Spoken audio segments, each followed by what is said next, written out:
Jangan lupa like, comment, and subscribe. Jangan berbangga dengan sapimu yang besar. Jangan sombong dengan kambingmu yang banyak dagingnya. Karena sesungguhnya yang kau berikan itu belum apa-apa bila dibandingkan dengan kurban Sayyidina Ibrahim alaihissalam. Hari ini umat Islam sedang diingatkan lagi bagaimana patuhnya seorang anak bernama Ismail alaihissalam. Bagaimana nyawanya dia berikan. If'al ma tu'mar. Laksanakanlah yang diperintahkan Allah, wahai ayahku. Satajiduni insyaallah minas sabirin. Termasuk orang-orang yang sabar aku jika itu kau lakukan. Hewan kurban itu nanti akan datang pada hari kiamat. Bi'azlafiha dengan kukunya. Wa ash'ariha dengan bulunya. Dengan kukunya, dengan bulunya. Biquruniha dengan tanduknya. Tanduk, kuku dan bulu adalah sampah. Tidak dimasak, tidak dimakan. Kalau kuku, bulu dan tanduk yang sampah saja bersaksi di hadapan Allah bahwa hambanya ini sudah beramal soleh, apalagi dagingnya, apalagi lemaknya, apalagi kulitnya, semuanya akan bersaksi di hadapan Allah. Wa inna dama la yaqa'u minallah bimakan qabla an yaqa' minal ardi. Sebelum darah dari kambing itu menetes jatuh ke tanah, ada yang lebih cepat daripada tetesan darah. Ampunan Allah lebih dulu, lebih pada tetesan darah, lebih cepat daripada tetesan darah, lebih dulu daripada tetesan darah, lebih dulu daripada itu semua adalah ampunan Allah Subhanahu wa taala. Fatibu biha nafsan. Sucikanlah diri kamu dengan berkurban. Kalau mau kurban harus sudah akikah dulu? Enggak. Tak ada hubungan akikah sama kurban. Akikah saya itu adalah amal ayah saya. Adapun kurban saya itu amal saya. Saya ulang sekali lagi. Akikah saya itu amal ayah saya untuk saya. Sama nanti kalau anak saya lahir, amal saya untuk anak saya. Tapi kurban itu amal saya. Kurban itu amal saya. Maka tak ada hubungan. Keheran saya sampai hari ini orang, bapak tak kurban, aku belum akikah. Setiap tahun itu aja alasannya. Upaya tak mau keluar duit. Pandai dia. Waktu menyembelih kurban, lalu tukang sembelih itu diupahkan oleh panitia kurban. Apakah tukang sembelih yang diupahkan itu masih boleh mengambil daging kurban lagi? Daging kurban sebagai upah haram, sebagai hadiah boleh. Apa beda upah sama hadiah? Hadiah dapat alhamdulillah, tak dapat tak masalah. Tapi kalau upah wajib dapat. Kalau tak dapat naik pisau Ducati. Maka tukang potong itu kita kasih dia, hai bapak tukang potong, ini 600.000 sebagai upah, ini ada 1 kresek sebagai hadiah. Maka daging yang dikasih itu sebagai hadiah. Adapun sebagai upah haram. Bedakan upah dengan hadiah. Apakah kulit hewan kurban boleh dijual? Man ba'a jilda udhiyati, siapa yang menjual kulit hewan kurbannya, fala udhiyatalah, maka tiada kurbanlah baginya. Lalu kulitnya itu apa? Natasaddaqu biha, kata Ali bin Abi Thalib, waktu Nabi menyuruh saya menyembelih kurban Nabi, kulitnya kami sedekahkan. Maka kulit ada berapa lembar? 5 lembar. Panggil fakir miskin. Fakir miskin, sini. Ya, mau kulit? Ambil. Kata fakir miskin, jijik, banyak darah, bau, enggaklah. Akhirnya dia pergi. Kemana kulit? Saya boleh menjualkan kulit. Kebetulan saya punya kenalan, www.jange.com. Assalamualaikum Pak Jange. Yuk, apa kabar? Lama tidak bersuah, hampir setahun. Iya Pak Ustaz, korban tahun petang. Iku ada 5 lembar, tolong ambil ke masjid kami. Datanglah Pak Jange. Berapa 5 lembar? 500.000. Setelah jadi duit 500, saya panggil balik fakir miskin. Fakir miskin, sini. Mau kulit? Duit mau? Mau. Nah, ini duit 500. Ambil semua. Begitulah cara pengelolaan kulit yang betul. Yang sudah lewat apa boleh buat, akan datang kita perbaiki. Apa hukumnya kurban dalam bentuk arisan? Kurban arisan.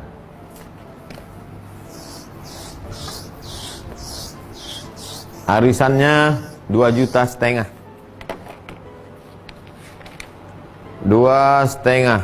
2,5 juta. 2,5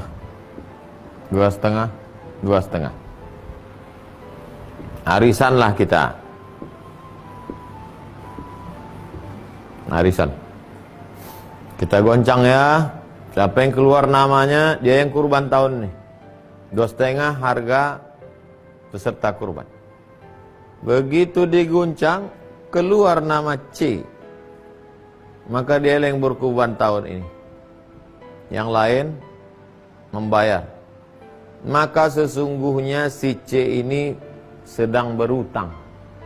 Berutang kepada siapa? A, B, D, E, F. Pertanyaannya, bolehkah kurban ngutang? Dah jelas bahwa pertama akad dia adalah akad hutang. Ridho semua peserta ini. Ridho. Akan dibayar. Selama berapa tahun ini? Setahun, 2 tahun, 3 tahun, 4 tahun, 5 tahun, 6 tahun. Kalau mati di antara berenam ini, ahli warisnya yang terima. Namanya arisan. Akadnya hutang, ridho, sah. Muncul pertanyaan nomor 2. Apa hukum kurban berutang? Hutang terbagi 2. A. Yurja ada uhu. Ada yang bisa diharapkan membayarnya. B. Tak ada yang diharapkan membayarnya. Jadi kita tanya si C nih. C, ya. Kau kan berutang sama kami ini. Ya. Apa yang kau harapkan membayarnya? Insya Allah tahun depan rumah sewa saya itu akan dapat uang 2,5 juta. Itulah yang kuharapkan membayarnya. Sah. Kalau ada yang diharapkan membayarnya, sah. Tapi kalau pas di C ditanya, C, iya, ini kan kami ngasih duit ke kau tahun ini, kau kan utang nih ya. Terus kau bayarnya gimana? Kuserahkan kepada Allah Subhanahu Wa Taala. Tidak bisa. Jadi kalau lulus 2 ini, akadnya akad hutang, dan hutangnya termasuk hutang jenis pertama yang ada diharapkan membayarnya, maka arisan kurbannya itu hukumnya mubah, boleh, hanya teknisnya saja. Tapi kalau tidak seperti ini, maka tak bisa diterima. Transaksi, akadnya itu tak jelas. Ustaz, jika patungan beli hewan kurban, haruskah sama nominal uangnya? Naharna ma'an Nabi SAW, kami berkurban Ya'amal Hudaybiyah, tahun Hudaybiyah. Tahun Hudaybiyah itu tahun ke-6. An sab'atin badanah, 7 orang 1 onta. Samakah angkanya? Ya, musyawarah. Makanya 1 orang sekarang 2,5 juta. 1 orang sekarang 2,5 juta kali 7. Setelah dihitung-hitung harga sapi operasional, sapi itu pula dibawa pakai mobil, berapa angkutan transportasi, setelah sampai ke masjid 5 hari makannya diurus, penjaga malamnya, hitung total semua. Jadi akadnya di situ, saya bayarkan 2,5 juta ini untuk kurban saya dan biaya operasional tunai. Kalau tidak nanti duit operasional itu mesti dibalikkan. Tapi kalau sudah itu habislah semua untuk pengurus. Kalau tersisa nanti masukkan ke kas masjid. Begitu. Jadi kalau 7 orang tadi mesti sama semua. Jika patungan membeli hewan kurban, haruskah sama nominal uangnya? Kalau yang dia maksudkan 7 tadi, ya. Adapun 1 kambing 1 kelas, 1 kambing 1 kelas, anak 1 kelas 30 orang. Yang satu ngasih 2.000, yang ngasih 200.000. Maka setelah dapat 1 ekor kambing, itu kambingnya dipotong atas nama 1 orang. Nama siapa? Wali kelas lah. Atau guru matematik biar lembut hatinya. Nah, itu tidak mesti sama semua angkanya. Anak-anak, tahun ini kita mau kurban, kalian iuran, misalnya ini buat sekolah. Tapi waktu pemotongannya atas nama satu orang. Anak itu hanya sekedar mengenalkan kepada anak-anak itu bahwa ada ibadah namanya kurban.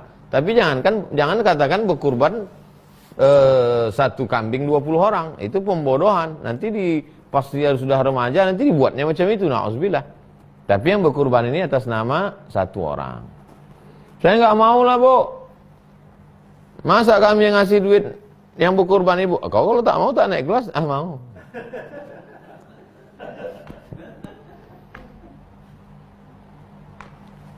Demikian kaji kita malam ini. Mudah-mudahan bermanfaat. Terima kasih segala perhatian. Mohon maaf segala kekhilapan dan kesilapan. Subhanakallahumma bihamdika asyhadu an la ilaha illa anta astaghfiruka wa atubu ilaik. Wa sallallahu ala sayyidina Muhammad wa ala alihi washabbihi wasallam walhamdulillahi rabbil alamin. Wassalamualaikum warahmatullahi wabarakatuh. Mana yang lebih afdal, kurban kambing 1 ekor 1 orang atau sapi 1 ekor 7 orang? Ini pertanyaan dari PLN. Sudah dikirim ke saya. Ini yang saya baca. Mana yang lebih afdal? Jawabannya mana yang lebih banyak dagingnya itu lebih afdal. Jadi kalau kambing sama sapi mana lebih afdal? Kalau kambingnya 1 ekor 200 kilo lebih afdal daripada sapi yang kurus macam anak sapi.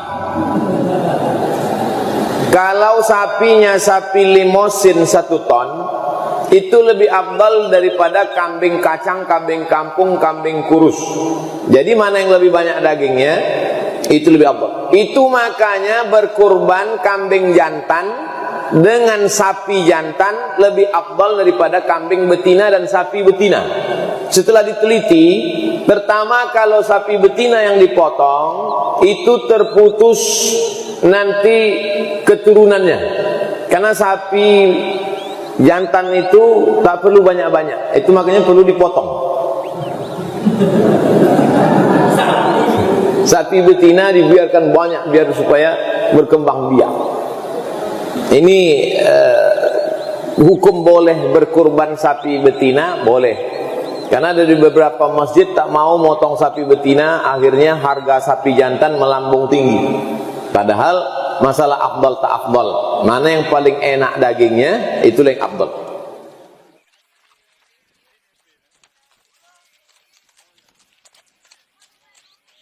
Seandainya uang pajak pendapatan 2,5% boleh dikumpul, apakah bisa penggunaannya dialihkan untuk membeli kurban? Ini orang terlalu cerdas.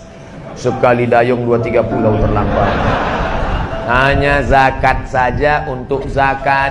Adapun untuk kurban, kau berkurbanlah saudaraku. Berkurban itu hukumnya wajib menurut mazhab Hanafi. Alhamdulillah. Menurut mazhab Maliki, Hambali, Syafi'i sunat muakkad. Saya Syafi'i. Kurbanlah. Fasalli li rabbika wanhar. Ingat, duit yang kau simpan tak mau keluar akan keluar juga dengan caranya sendiri. Meletuplah ban, datanglah sakit. Saya bukan nakut-nakuti. Peganglah, silakan, akan keluar dengan caranya sendiri. Ingat, tengok, waspada. Assalamualaikum Ustaz. Waalaikumsalam warahmatullahi wabarakatuh. Semoga dibahas oleh Ustaz, insyaallah. Saya pernah mendengar bahwa kurban kita akan menjadi kendaraan orang yang berkurban saat di akhirat. Apakah benar Ustaz?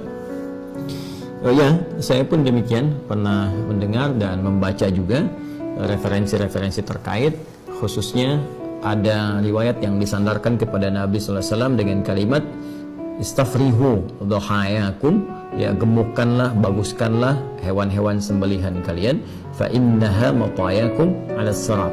Karena sesungguhnya hewan-hewan kurban, hewan-hewan sembelihan yang dibaguskan itu nanti akan datang di hari kiamat menjadi kendaraan kalian melewati sirat, ya, melewati jembatan penyeberangan yang menentukan antara rahmat ataukah azab, antara surga ataukah neraka. Namun demikian persoalannya riwayat ini dan riwayat-riwayat terkait ya, nanti ada beberapa jenis lafaz-lafaz yang berbeda, ada yang thamminu ya, atau yang azimu ya, besarkan, baguskan, cari yang terbaik di hewan kurban kalian, dan ujungnya sama, bahwa sungguhnya hewan-hewan itu akan menjadi kendaraan tunggangan kalian saat melewati as-sirat atau di hari kiamat. Seluruh riwayat-riwayat ini persoalannya dinilai oleh para ulama-ulama pakar di bidang ahli hadis itu sebagai riwayat-riwayat yang sangat lemah, bahkan sebagian diantaranya tidak memiliki asal ya, sehingga disebut hadis-hadis yang bermasalah. Bahkan Ibn Arabi Al-Maliki menyebut hampir seluruh hadis-hadis yang terkait dengan keutamaan-keutamaan penyembelihan kurban ya, yang dimaksudkan keutamaan ini yang berlebihan, yang seperti tadi disampaikan, itu tidak ditemukan kekuatannya ya, atau dipandang lemah ya dalam persoalan-persoalan terkait dengan keutamaan-keutamaan penyembelihan hewan kurban. Namun demikian, ada komentar yang sangat juga cukup bagus dari sebagian kalangan ulama yang menyebutkan bahwa boleh jadi perkataan-perkataan ini sesungguhnya bukan ingin menunjukkan maksud dari real aslinya ini menjadi kendaraan, tapi berupa majas atau kiasan, karena ungkapan-ungkapan dalam bahasa Arab itu seringkali juga bisa bermakna kiasan. Apa maksudnya? Maksudnya adalah hewan-hewan ini ya, jika memang kita bisa mencari yang paling bagus, mencari yang paling baik, maka dimungkinkan pahalanya semakin bagus ya, semakin baik, semakin banyak.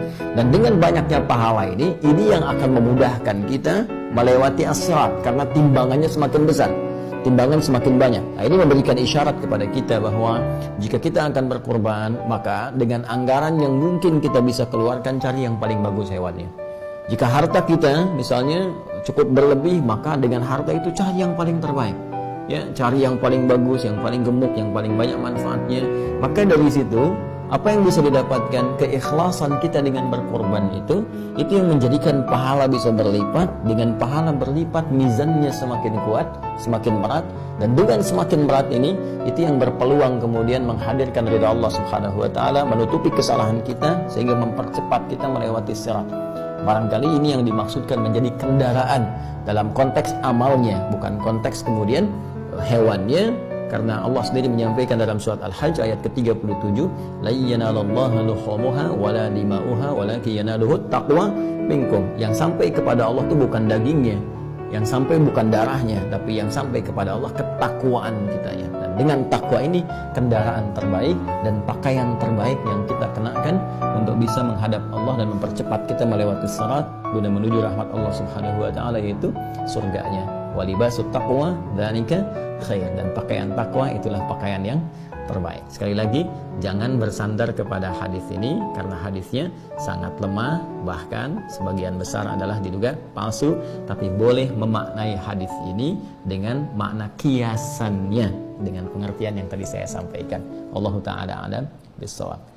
Ada 4 kategori, arbaun ya, arbaun la yajuzu fihi al-adahi ya, kata Nabi SAW ada 4 kondisi yang tidak diperkenankan. 4 kondisi ini, hewan yang memiliki 4 kondisi ini untuk dijadikan hewan korban ya, apa saja? Pertama, al-aura bayyinun auruha. Pertama, al-aura, mohon maaf sekali, hewan yang matanya buta ya, picak gitu kan. Nah ini kalau nampak benar butanya, nampak benar kelihatannya, nah itu haram hukumnya untuk dijadikan bagian dari hewan korban, cacat yang permanen sifatnya. Ya, kemudian yang kedua, al-maridah bayyinun maraduha, hewan yang sakit, kelihatan benar sakit.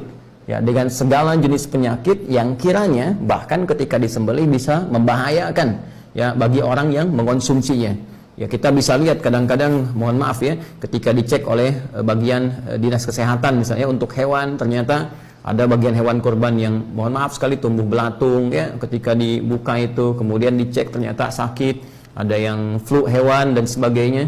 Apalagi sekarang misalnya musim pandemi begini juga mesti dipastikan harus benar ya.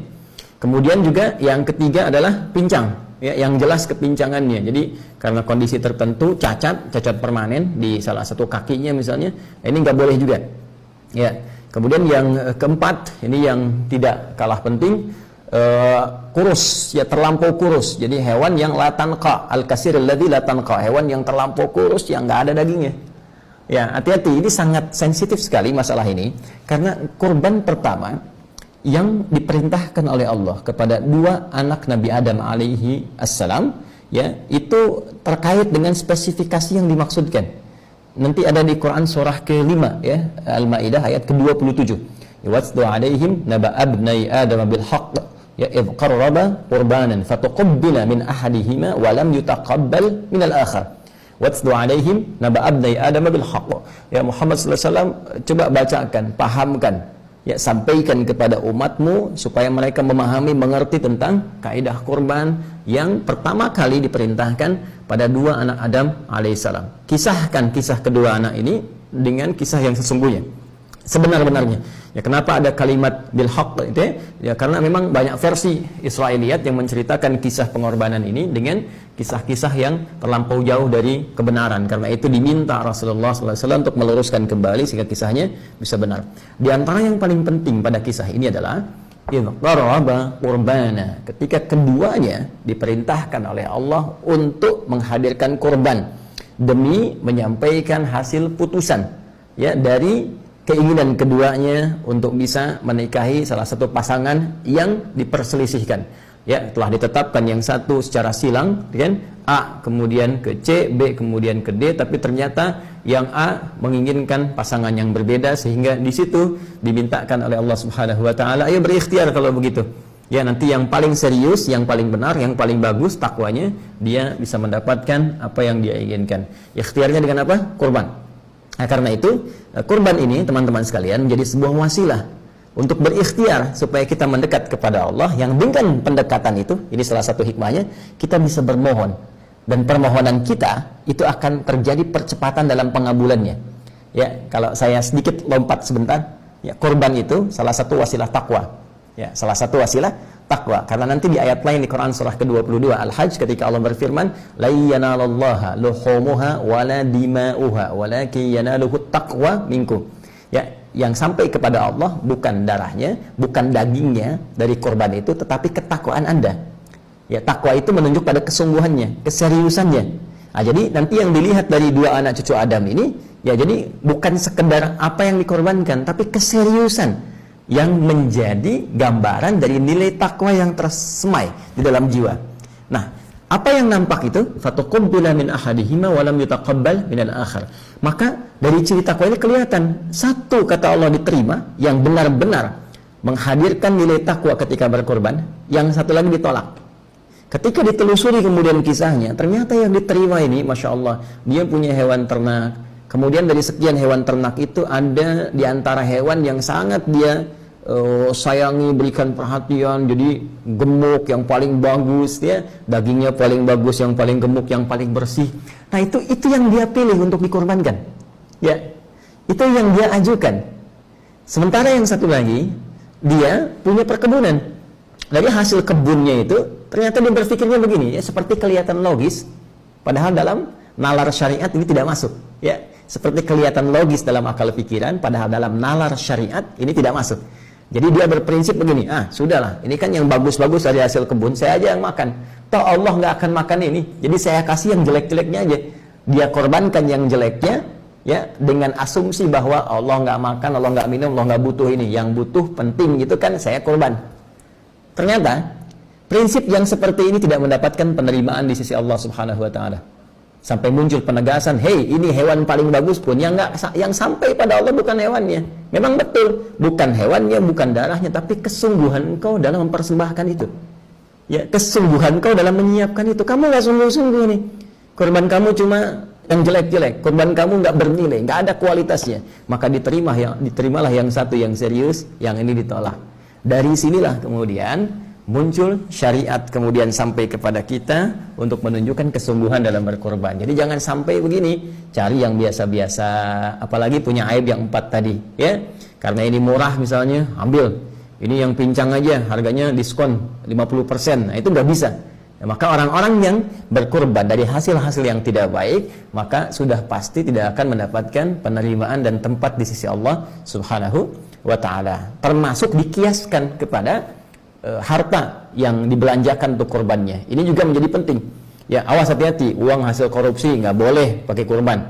Ya, uang hasil rampokan, uang hasil pencurian, hasil riba, hati-hati. Ya, Nah, jadi ambil yang paling halal yang bisa Anda persembahkan untuk kurban itu. Itu yang akan dilihat oleh Allah Subhanahu wa ta'ala. Jika itu terjadi, nabung, Masya Allah, ya, bahkan ada yang mencoba berpindah dari kegiatan yang nggak bagus kepada yang bagus.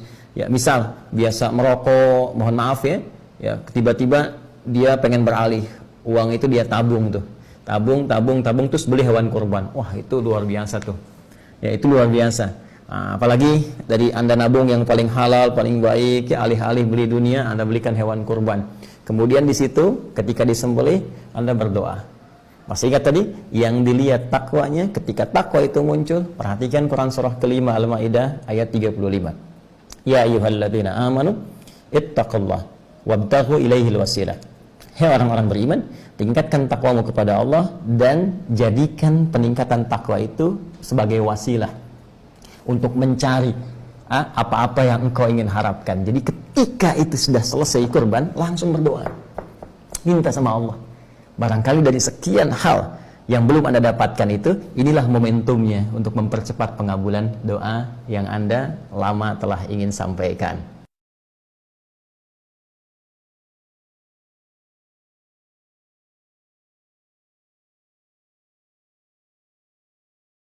Apakah boleh orang berkurban memakan daging hewan kurbannya? Bapak kurban, iya. Jangan makan dagingnya nanti ya. Itu tak boleh dimakan. Dapat dari mana? Entah, begitulah kata nenek moyang kami dulu. Fakulu minha, makanlah. Walah, malah disuruh. Mana ayatnya Pak Ustadz? Itu penting bagi saya kan. Sepertiga untuk yang berkurban, sepertiga untuk sahabat, kerabat, tetangga, handai tolan, famili, sepertiga untuk fakir miskin. Ada satu sunnah yang termasuk kehilangan sunnah ini adalah banyak yang tidak mau makan dari hasil kurban. Padahal itu sunnah Rasul. Dari akikah boleh makan, dari kurban pun boleh makan. Bahkan sunnah SAW dibagi 3. Sepertiga pertama dihadiahkan. Maksudnya kata dihadiahkan kepada orang kaya. Misal tetangga saya tapi orang kaya, dia bukan miskin. Tapi boleh saling hadiah karena inti daripada hadiah silaturahim. Ada keluarga kita termasuk mampu tapi saya kasih, ini alhamdulillah saya sembelih sapi. Barangkali dia tidak mampu cuma sembelih kambing. Udah kita dapat daging kambing, dia dapat daging sapi. Tapi dengan niat hadiah bukan sedekah karena dia bukan orang miskin yang menerima sedekah. Yang sepertiga yang kedua adalah sedekah. Sedekah itu termasuk orang miskin. Yang ketiga, kita makan sendiri. Bahkan Rasulullah SAW selepas Idul Adha, beda sama Idul Fitri. Sebelum Idul Fitri dia makan kurma, meyakinkan batalan puasa. Tapi kalau Idul Adha tidak makan dan minum sebelum salat, kenapa? Bukan berarti tidak boleh. Tapi Rasulullah SAW ingin pertama pembukaannya, buka sarapannya atau makan di pagi harinya selepas Idul Adha adalah dari hasil sembelihan kambing itu atau dari kurban. Jadi akikah, keluarga tidak boleh makan hewan akikah yang sudah diolah jadi makanan. Gimana ini Ustaz? Saya tidak pernah temukan itu. Yang saya tahu, kalau kita menyembelih, boleh kita makan sebagian darinya. Baik itu kurban, ataupun akikah, atau sembelihan secara umum. Nabi SAW pernah meminta dari sahabat potongan daging yang beliau sembelih. Ya, seringkali beliau mengatakan ij'ali nasiban, jadikan itu bagian, ambilkan sebagian bagiku. Daging kurban dianjurkan untuk dibagikan sebagian, dimakan sebagian. Sebagaimana disebutkan dalam surah Al-Hajj ayat 28, makanlah sebagian dari hewan kurban kalian dan berikanlah untuk dimakan orang-orang sengsara sebagian lagi. Juga dianjurkan kalau bisa membagi 3 daging hewan kurban itu. Sebagaimana dijelaskan dalam hadis Ibnu Abbas radhiyallahu anhuma, bahwasanya Nabi SAW membagi hewan kurbannya menjadi 3, yaitu memberikan makan keluarganya sepertiga, kemudian memberi sepertiga kepada tetangganya yang miskin, dan menyedekahkan sepertiga lagi kepada orang yang minta-minta. Kalau seseorang misalnya menitipkan ke sebuah masjid, menitipkan kepada sebuah lembaga atau di luar kota, kemudian dia tidak bisa mengambil sebagian, maka tidak masalah, karena ini adalah bagian daripada sunnah yang sangat dianjurkan dalam Islam.